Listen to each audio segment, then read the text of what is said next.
संत ज्ञानेश्वर महाराजांच्या पादुकांचे सातारा जिल्ह्यातील नीरा नदीमध्ये पादुका स्नान। संत श्रेष्ठ ज्ञानेश्वर महाराज पालखी पुणे जिल्ह्यातून नीरा नदीच्या पात्रात सातारा जिल्ह्यात 1:30 वाजता पोहोचल्या। त्यावेळी पावसाचे आगमन झाले। नंतर संत ज्ञानेश्वर महाराज यांच्या पादुकाचे नीरा नदीत स्नान करण्यात आले। दोन्ही जिल्ह्याच्या सीमेवर जिल्हाधिकारी जितेंद्र डुडी, पोलीस प्रमुख समीर शेख, आमदार मकरंद पाटील, माजी खासदार रणजित निंबाळकर, शासकीय अधिकारी, ग्रामस्थ व वारकरी मोठ्या संख्येने उपस्थित होते।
सर्वांगे हरिचंदनं सुरतं कंठे च मुक्तावली गोपस्त्री परिवेश विजयते गोपाल चौडामणी। असा भगवान परमात्मा प्रत्यक्ष विठ्ठल या ठिकाणी माऊलींना स्नान करायला वारकरी रूपात या ठिकाणी हजर असतो। तो काय होतो, या ठिकाणी आमची निरामाई प्रत्यक्ष माऊलीला स्नान घालते। नीरा नदी ही महाडच्या घाटामध्ये शिरगाव या ठिकाणी उगम पावली आहे। तिच्यामध्ये हातामध्ये कमंडूल आहे। काशाय वस्त्रम करदंड धारणा कमंडूल संकम चक्रगदा भूषणभूषणाद्यम श्रीपादराजन शरणप्रभते। अशी ही तिच्या हातात कमंडूल आहे। ती आपल्या माऊलीला स्नान करायला त्या ठिकाणी उत्सुक असते। तेव्हा काय होतं, या माऊली स्नानामुळे वारकऱ्यांचं पापम तापमची दैन्य हरते।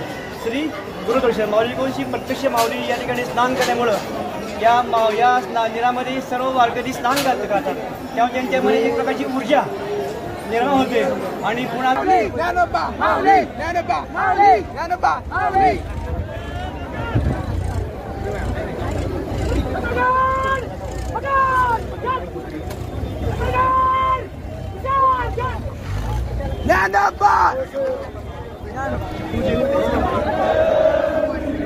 या जगावर असा सोहळा न पोहोचू असं होणार नाही। जोपर्यंत माऊली तोपर्यंत हा असा सोहळा अखंड चालू होईल।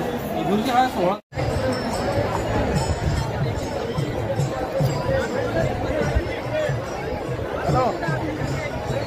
खाली खाली का जाऊया काय रे खाली या लवकर खाली आली पुलाव